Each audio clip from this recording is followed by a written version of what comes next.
Hello, muraho mumeze neza? Jewe n'amahoro meze neza ndashima. Novuga ko meze neza kuko hagiye iyo wabyutse amahoro ukaja mu mirimo yawe ya misi yose atangorana atamusonga wumva umeze neza, ivyo nivyo gushima. Ariko nawe nizere yuko umeze neza wewe ugiye kumviriza kino kiganiro. Nabwo rero utoba umeze neza ndibaza Imana iraza kukugirira neza uze kumera neza. Psikologe rero nije ndabateguriye kino kiganiro, akaba ari na jewe ngomba ndakibashikirize. Runo rubuga rwacu nagwo akaba ari urubuga rwa YouTube Pisco Entertainment and Media. Muti uyu munsi waduteguriye ikiganiro kivuga kuki. Uyu munsi ngomba tube turaganira bivanye n'ukuntu ngize iminsi mbona amakuru acana ko ku mbuga ngurukana bumenyi na cane ariko arakwiragizwa n'abarundi canke abanyarwanda basanzwe bari mu gihugu ca Arabia Saudite.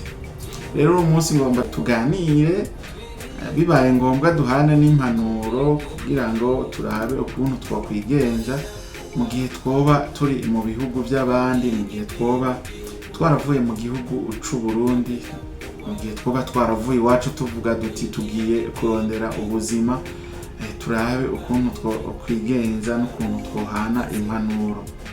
Rero ukaba utari bwagire subscribe, irya mbere ubonye runo rubuga rwacu rwa YouTube Pisco Entertainment and Media, urahawe ikaze mu kugira subscribe,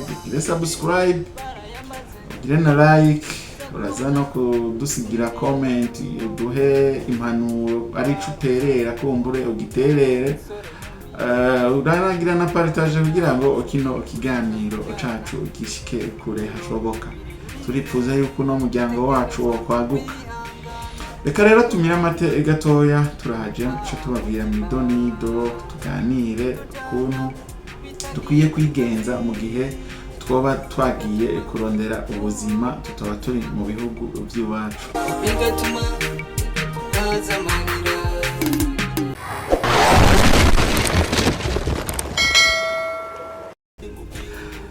Turasubiye kubaramutsa, sangwa ikaze mu idonido rya kino kiganiro.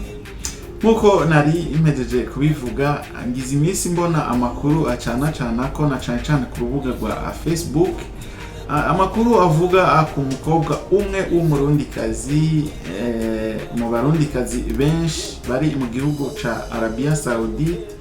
Umukobwa yitwa Sandrine ni umwe mu bakobwa benshi bitwa ba Sandrine bari mu gihugu ca Arabia Saudite. Yoba yaragize ikibazo bivanye n'umubose wiwe. Umubose wiwe yamugoye aja akumwaka ivyo amwaka, aranamubwira yuko niyo atamuha azoca amwirukana canke atazomuhemba, ariko arakorera ubusa. Sandrine nawe mu gihe nawe yumva yuko umubose wiwe amubwiye yuko atazomuhemba, bica birangira amwemereye ivyo yariko aramwaka, nabwo atari ivyiza, nabwo bitemewe n'amategeko, ngira ngo niko nabivuga, uretse yuko coba ari icaha, kuko inyuma y'ivyo bishobora no kumugirira ingaruka mbi, akashobora nko kwicwa canke akagirirwa nabi mu bundi buryo. Rero muti ivyagenze gute? N'umukobwa umwe w'umurundikazi yitwa Sandrine, mu Sandrine benshi bari muri Arabia Saudite. Umubose wiwe yagiye kumwaka umubiri kugira ngo amusambanye, yaramwipfuje, aramushaka kuva na kera. Mu nyuma umubose wa Sandrine aramugobera gushika naho Sandrine yemera yuko baryamana.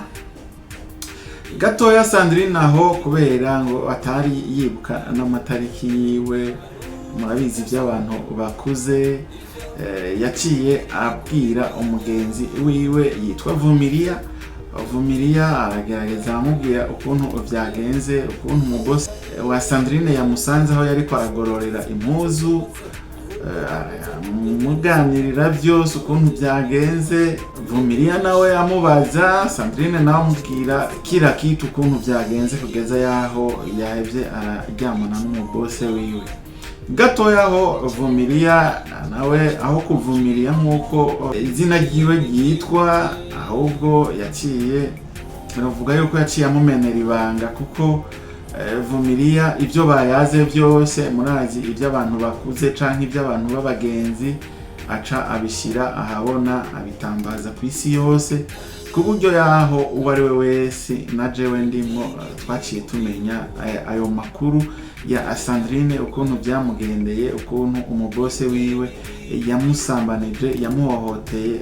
Ko ugiye kumva nabwo Sandrine mu nyuma yavuze ati bujyanye byari biryoshe kandi cyari cyamenye, mu ntango warumva yuko Sandrine atabishaka yuko yoryamana na bose wiwe, ariko Vumilia rero aca aramumenera ibanga, aca ashira hanze byose ukuntu Sandrine byamugendeye. Rero ayo ma audio ngira ngo nk'abantu bakoresha amapaje ya Facebook cyangwa Facebook zisanzwe mwaragiye mubibona, benshi baragiye babigira ico babivuze ko. Rero nanje nashaka tugende duhanurana nk'abantu bakuze, nk'abarundi n'abarundikazi, mu gihe ibintu nk'ibyo byoba bishitse, ndibaza yuko hoba hariho ubutabazi. Mu gihe umubose wawe yoba yashatse ko mugiriranira imibonano mpuzabitsina nawe utabishaka, hariho ubutabazi bwinshi butandukanye. Ushobora no kubyandika kuri Facebook ukagira uti umuntu abarize bujyanye ibimizuku, canke ukabishyira ahandi habona. Ushobora no kubibwira mwene wanyu akagutabariza, kuko mu gihe uba ufite telefone hariho ama office yabazanye, hariho n'abagenzi. Ariko umugenzi cyo mwamenya cyo umugenzi burya umugenzi ntashobora kuryoherwa, abagenzi bose muze mubirinde, kuko uravye nk'ukuntu Sandrine yashoboye kubwira ibanga agiwe umuntu yitwa Vumilia nawe akaca ari mumenera. Warabona yuko Sandrine afitaniye imimenyerano na Vumilia, naho Vumilia yaciye amumenera ibanga. Rero abagenzi no kuraba abo bagenzi bose mufise, bose mumenye yuko ataciza, atari beza. Harimwo babi, harimwo beza, harimwo n'abandi muvuga bari hagati na hagati. Rero nashaka guhanura abashiki bacu, bene wacu. Murazi yuko kuva na kera abarundikazi batanguye kuja muri Arabia Saudite, abantu benshi babiyumvira ko nabi, bavuga yuko abarundikazi bagiye muri Arabia Saudite baba bagiye gukora ubumaraya, baba bagiye mu ngeso nk'izo, kandi twarigeze kuba tubona nk'izo z'abantu bagiye kuryamana na ba bose babo. Ivyo si rya mbere bishitse, nk'abantu bakurikirana urubuga rw'uwitwa Daniel Mugisha, uwo niwe yarakunze mu minsi heze gushira ahabona ibiganiro bivuga ku bakobwa bashobora kuba biyerekana bari gusa, abakobwa bahendwa n'abari mu Burundi, ukazusanga babatumira ama video bari gusa, bariko baragira nyene ibintu novuga yuko biteranye isoni. Ayo ma video twarakunda kuyabona, twarakunda kubona abakobwa, twumva ama audio ukuntu bayaga.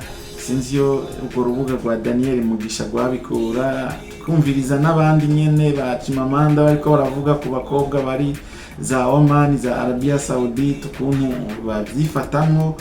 Iciza rero nuko twogenda turatera ivyatsi, kuko harimo abadamu bamwe udusanga ashitse hariya yibagira n'icamujanye, kuko abantu baja gukorera mu bihugu by'Abarabu, siritu aba bakobwa benshi nta muntu ngira ngo ahubwo aja hariya adafise umwana, atavyaye. Nca ndabita abamere célibataire. Yabo usanga ari abamere célibataire, abandi nabo ugasanga bivanye n'ubuzima yaba abona babayemwo n'umugabo wiwe, agasaba umugabo wiwe ati bivanye na buno buzima tubayemwo, reka ngende ko ndonsi occasion yo kugenda kurondera amahera mu bihugu by'Abarabu, ngende ndondere kumbure ubu buzima hari igihe twobuvamwo tukaronka imitahe tukaraba natwe yuko twokwiteza imbere, hama akagenda ari umugore w'umuntu, yashika hariya bigahinduka akabona ubuzima bwa hariya ibikorwa birahari, mugabo kubera aba yaramenyereye umugabo harya umubiri nawe urakumbura ico wamenyereye, akifuza umugabo, akifuza uwo mu bibiza sinzi, uwo mukorera ako kantu, uwo mu urumva aho ngaho aba yamaze gukumbura.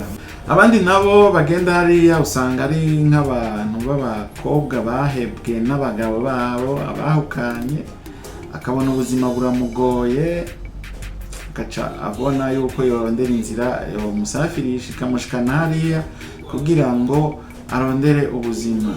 Shika hariya hariho abavyifatamwo neza, harimwo n'abavyifatamwo nabi ku ngeso baba bari basanzwe bafise. Hariho n'abandi bagenda hariya yaravyaye bisanzwe atigeze yubaka urugo, afise ingeso y'ubusambanyi itari inyuma yiwe, nawe nyene uwo biramugora akwihangana kugira ngo amare nk'imyaka nk'ibiri atariko arabona ico kintu, kandi yaramenyereye kubona ari kumwe n'umugabo kanaka canke ari kumwe n'abagabo batandukanye. Rero bashiki bacu, mu gihe uba wavuye mu gihugu ubona ubuzima byakwancaraye, ubona ubuzima bumeze nabi, ugashika hariya, itiza nuko ricakujanye, rondera izo noti hanyuma witahire. Ivyo onye vyo kushira ku mbuga ngurukana bumenyi, ubuhumbu, ivyo onye mu gihe muri nk'abantu b'abavyeyi, ivyo bintu si vyiza. Mugumana akaranga k'igihugu cacu, ya ndero yo kuziko. Benshi ndazi mwakuriye ruguru, indero yo kuziko murayizi ukuntu abantu ba ruguru barera abana babo. Murakuze, abana banyu bariko barakura, mu gihe uzoba wafashe video wambaye ubusa uri kurarungikira umuntu, iyo video izokwamaho, hazogera igihe umwana wawe nawe azokura akoresha telefone azobona umubiri wawe. Ivyo navyo ku murundikazi ntabwo bibereye kubona umubiri w'umuvyeyi wawe. Umuvyeyi wawe naho yoba yakuze atacamira, niko nabivuga, vyoba vyiza nawe ureze abana neza mu ndero y'umuco w'ikirundi. Abakobwa rero bari muri Arabia Saudite rero suguhohoterwa n'ababose babo bivanye n'ukuntu bamwe babashaka. Hariho n'izindi ngorane bahura nazo, ugasanga mu gihe aba avuga ati je naragiye hariyanye ubuzima byari bimeze uku, yamaze kubona akadorari, aciye aronka umutipe ari mu gihugu c'u Burundi, aramuhenze, barahendanye, yamye ahembwa amurungikira utunoti, mujama nawe ari mu gihugu c'u Burundi yimerererwa neza mu mahera y'amahomani canke y'Arabia Saudite, kubera atabazi imiruho muba mwagize mukayabarungikira bakayarya. Kandi ntugire ngo ayajya wenyene, ajya uwundi mugore, usanga ajya uwundi mukobwa bagendana, ukaza usanga navyo bibaye ibibazo. Rero bakobwa mugenda muri Arabia Saudite, benshi ntimugenda kubera muba mugiye muri visite. Abantu mugenda mu bihugu vya Oman, za Arabia Saudite, za Qatar, mu bihugu vy'Abarabu, muba mugiye kurondera ubuzima. Kandi benshi mugenda hariya muba mwaracacaritse mu gihugu c'u Burundi, mugenda hariya mukenye. Rero mu gihe wabonye amahera, ntuze wizere umuntu ngo azohava ngo gukorera imigambi ari mu gihugu c'u Burundi. Ahubwo bo bibaza abantu bari mu gihugu c'u Burundi yuko uri mu mahanga amahera ari kuyora, ari gutorwa. Namwe ndazi yuko benshi muryama saa 8 y'ijoro kandi 11 y'agatondo muba mwavyutse mu bikorwa, muba mwavyutse mu mirimo yanyu ya misi yose, muraharuhira. Rero kuri uko kuntu muharuhira, menya rero no kugera amahera yanyu, mumenye ukuntu muvyitwaramwo, mureke guhendwa nabo bahungu mubamburira impuzu, mubereka ubusa, mubereka yuko mushaka umubiri. Abahungu nabo b'iki gihe ni inzoka. Kera twavuga ko abakobwa aribo barya abahungu, ubu rero n'abahungu basigaye bajya abakobwa na cyane abakobwa muri Arabia Saudite za Oman mu bihugu by'Abarabu abahungu barababangamira cyane. Muze muri icunga rero mugende murondere icyabazanye, wewe ugume wibuka yuko wagiye uri umukene, wagiye wipfuza yuko wotera imbere, wagiye ugiye kurondera agatahe. Wewe rondera ayo mahera niwamara kuyaronka ugashika mu gihugu c'u Burundi ufise inoti, ntuzorobura umugabo wipfuza, kuko twebwe abahungu burya turoroshe gupanga, sico kimwe na mwebwe abakobwa. Umuhungu mupanze kabiri aba yemeye. Rero mu gihe uzoba waronse inoti uri mu gihugu uri poze waruhutse, ntuzobura umuhungu wipfuza. Ntihagire umuntu azosubira kubahenda ngo muhurire kuri telefone ngo muje mu bintu by'inkundo ngo kubera ngo uri muri Arabia Saudite. Ibuka vya bihe wari urimwo, vya bihe byari bigoye, banza uvyibuke, wibuke wa undi yaguhemukira, kuko benshi mugenda mwarahemukiwe, mugenda atana abacuti mufise, atana abantu mukundana mufise. Wibuke biriya bihe, abijya bihe bari byo wibaza ko ari byo ukorera ko kugira ngo ubone yuko woshobora kubirana. Nka jewe sindakurondere uri muri Arabia Saudite ngo ndaguhende ngo ndungikire ngo amahera ngo dukore imigambi, hari gihe noba ngomba kukurya. Rero uzobanze ureke ushike mu gihugu witondwe, poze, ukoresha amahera yawe neza nkuko wayarohiye, hama ibyo kubaka nabyo bizokwizana. Rero nivyo nagomba gutanga nk'impanuro. Abakobwa mugenda hariya anya mukabandanya mubibizanya, mumenye ko muba muri ko mukora amakosa, kuko uri hiyo mu bihugu by'Abarabu ushobora no kwishwa kubera watwaye umugabo w'uwundi muntu. Kandi sinabari muri bihugu by'Abarabu gusa, nino muri Kenya, je nsanzwe ndi muri Kenya, nino niko bimeze. Mu gihe bagufatanye umugabo w'umuntu cyangwa bagufatanye umugore w'umuntu, ni sumu, niko bivuga bwatimike wa mtu, ni sumu. Bagufatanye umugore w'undi barakwica, barakwica. Bagufatanye umugabo w'undi ibikurikirane n'urupfu. Rero mu gihe muba mwaraje kurondera, tuba twaraje kurondera, reka turondere, tubakorere, tubakuremo izi noti, hanyuma duhejeje twitahira, twigire muri cya gihugu c'iwacu c'umunezero. Mu Burundi ufise amahera hararyoshe kuba, hari ivyo kurya biryoshe, hari akayaga keza. Nukuri mu gihugu niho haryoshe, iwanyu ni iwanyu kandi muvyibuke. Rero rondera izo noti twitahire, tugende kuryoherwa mu gihugu iwacu. Murazi wifitiye amahera usanga wama mu minezero.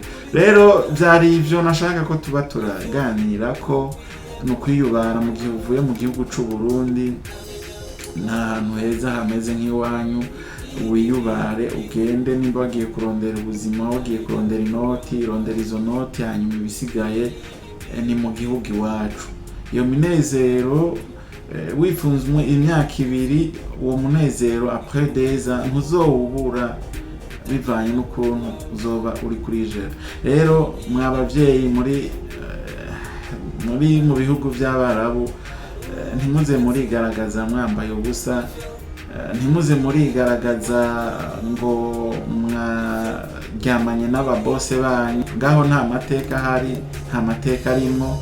Kandi ntimuze muraribwa n'abantu bari mu gihugu ngo muriko murakorana imigambi.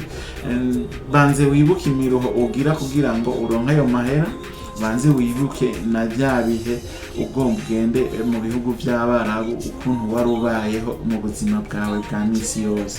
Rero ntimubandanye mwibwa.